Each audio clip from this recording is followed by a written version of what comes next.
See, to live like Jesus Christ is to bear one another's burdens. He tells us each one should test their own actions. So this is the one time we're allowed to take pride in ourselves. Because the measurement is not what would so-and-so do. The measurement is, have I done the best that I can do? I realized a long time ago, anybody who's a teacher or has taught anything knows that this is what students do. They ask everybody else in the class, what'd you get on that last test? Right? Don't they? When I was in school, just as recently as completing seminary, I remember going to one of my friends and saying, so how'd you do? What's your final GPA? And what you're really doing, at least subconsciously, is comparing. How do I stack up? Am I as good as? Is I a little better? Is I a little worse? Right? We want to know where we stand in comparison to others. We do that all our lives. When somebody gets a promotion and we don't get it, we start going, well, maybe I did something wrong. We start measuring ourselves based on how that person did, don't we? Paul wants us to be warned about this. You can't bear other people's burdens. You can't help other people with the weight they're carrying if you're not willing to just do what you can do. If you're always going to measure how much more somebody else could have done, or how much less somebody else did. But the only way you feel good is comparing yourself to somebody who didn't do much. You have a problem. We must do what we can for ourselves. Like Ben's backpack, we have to carry what we can for ourselves. We also have to encourage one another. Paul wants to be clear on this. Bear one another's burdens, yes. Help each other in times of need, yes. And let me put in a little aside for anybody who's a caregiver, and I know there's some even right here this morning. If you care for somebody, whether it be for a little child or for an elderly parent or grandparent, you know what a full-time, hard job that is. And anybody here that knows somebody that does that, you want to know how to bear somebody's burdens, go give them 2 hours off. Go say, I'll sit with that person. I'll take care of your child. I'll go visit with your parents so you can go have a little rest. I'll tell you, it means the world. A real practical way to help to bear somebody's burdens. Paul goes on to say, encourage one another. Verse 6, he says, anyone who receives instruction in the word must, there's that word again, share all good things with his instructor. You know, the New Testament, 16 times for one another's is 31. 16 of them are love one another. This is this sharing idea. When we receive something, we expect to reciprocate. If I go to a restaurant, I expect to pay. Right? If somebody invites me over for dinner, I generally expect that I'm going to invite them over to my place at some point after that, right? We've had that conversation before. So how much more should we give? How much more should we share with those who teach us about God? I'm thinking about your spiritual mentors, your Sunday school teachers, your youth leaders, the people that are your deacons and your finance committee, those who serve in so many capacities, or just that person that was a next-door neighbor and says, hey, why don't you come to church with me? And you look back and think, man, how much do I owe them for telling me the good news about Jesus Christ? Encourage them, friends. Stop listening to the world that teaches mind and recognize what God teaches, which is share everything. We're going to encourage each other. We're going to share with one another what we have. We share to bear one another's burdens, but we also share just to encourage, to say thank you. There's so many ways to say thank you. But Paul wants to warn us that when you encourage, part of encouraging is recognizing that actions have consequences. He says, do not be deceived. God cannot be mocked. A man reaps what he sows, and the one who sows to please his sinful nature, from that nature will reap destruction. The one who sows to please the Spirit, from the Spirit will reap eternal life. Friends, any of us could slip and fall. When we pray the Lord's Prayer, we say, forgive us our what? Why do we say that? Are we perfect people? We're not, right? The word trespass literally means false step. Okay? That's what it literally means. When you make a mistake, when you step in the wrong place, when you slip and fall in your journey with God, that's trespass. That's what it's describing. And to encourage one another is to recognize that that happens. Peter himself swore to Jesus' face, I will never deny you. I will die with you. And what did he do? He denied Jesus 3 times. On the night Jesus was arrested. arrested, and before he was crucified. None of us is perfect. And so we need to encourage with recognition that I'm not perfect either. That was a great analogy again, Debbie, you used for the sister who said, yeah, I mess up sometimes too. That's not a justification for messing up, but it is a comfort to know that you're not alone. We aspire to do better while we give grace to those who fall.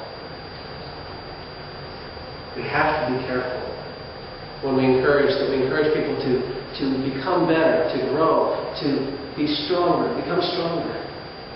But we have to do so with recognition of where people are. There are times when it's appropriate to speak and times when it's not. When I've been visiting at the deathbed of somebody in the hospital and I see one of their unsaved children taking some rocks, crystals, and going up and down the person's body and muttering some kind of mantra, thinking that helps their mom or dad, is not the moment for me to say, that doesn't work. Right? It's not the moment for me to say, what are you, nuts? Why don't you pray instead? That might actually have a chance to help. Right? There are times and places to speak. There's a time and place to recognize that somebody needs to be corrected and encouraged, but you've got to do it gently. You come along someone and say, I know you're hurting, and I care, and I'd like to help. And usually helping is as simple as listening.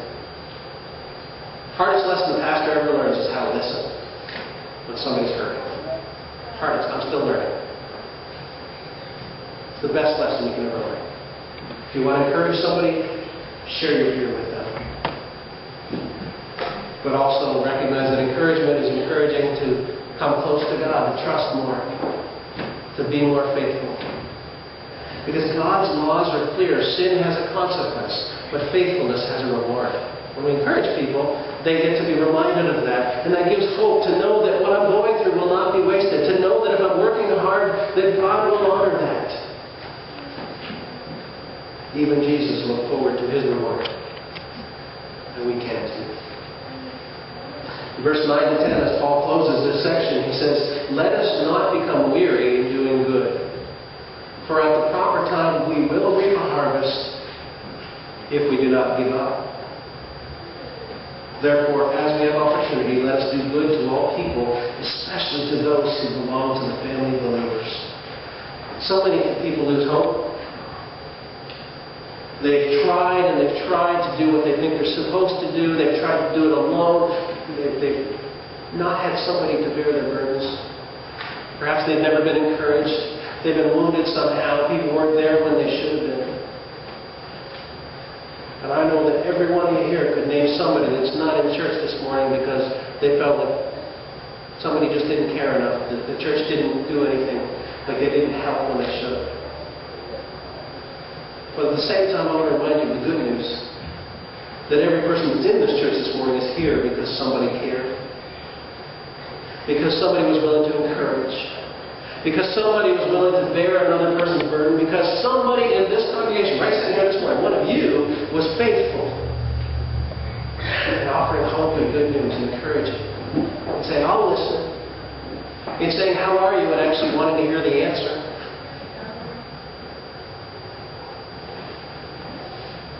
Friends, you're an amazing church. You've shown that to Debbie and I repeatedly. And I want to say a special thank you to those who've been praying for Deb and I. My daughter getting married this Saturday. And for those of you that have been through that, you know what that does to your brain.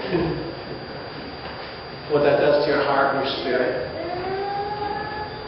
But we could feel your prayers lifting us up. And I also want to say a special thank you to those that helped with doing Brianna's wedding shower yesterday. Debbie wouldn't get the chance to say that maybe to all of you, but for those that came, for those that gave, for those that helped set up, or do things, it just was amazing. And I didn't even get to be there. But she took care of my wife. Something she couldn't have done alone. And friends, it's those things that matter. It's those things that make a difference.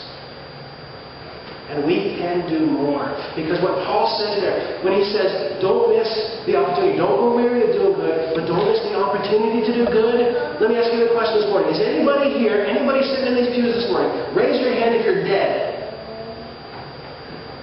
Nobody. Yeah, except for the youth that always think it's funny. If you're not dead, you still have the opportunity to do good. And it has nothing to do with the big things.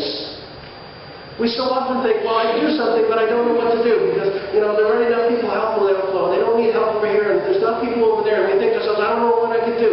Doing good is as simple as picking up the phone, writing a note, taking the time to call a loved one, a neighbor, asking somebody out for coffee, friends. It's not complicated. It's as simple as walking across the room and saying hello and showing you care. My challenge for you this morning, very, very simple. That you would continue as you've already begun, but even do more. Bear one another's burdens. Share with one another. This care seminar that Jamie mentioned in the announcements is a great opportunity to learn how you can do more. I invite you to come with me for that opportunity. It's free. And so one of the ways our convention is sharing our burden, helping us to do things we couldn't do alone. But I'd also just invite you just to think about who can you call this week? Who can you come alongside and actually help? Who can you give an hour to? Or 2 hours to this week? Just to show that you care. Who can you encourage? Who can you call and just say, hey, I was thinking about you? Who can you tell, I'm praying for you, and then go home and actually pray? And I think all of us have been guilty of that, saying, I'll pray for you, and then our lives get busy, right? We're called to bear one another's burdens. We're called to encourage. Show somebody this week that they're not alone. Show somebody this week that they're part of a family. That they're part of God's family. That they're part of this family. And that they matter. Would you pray with me?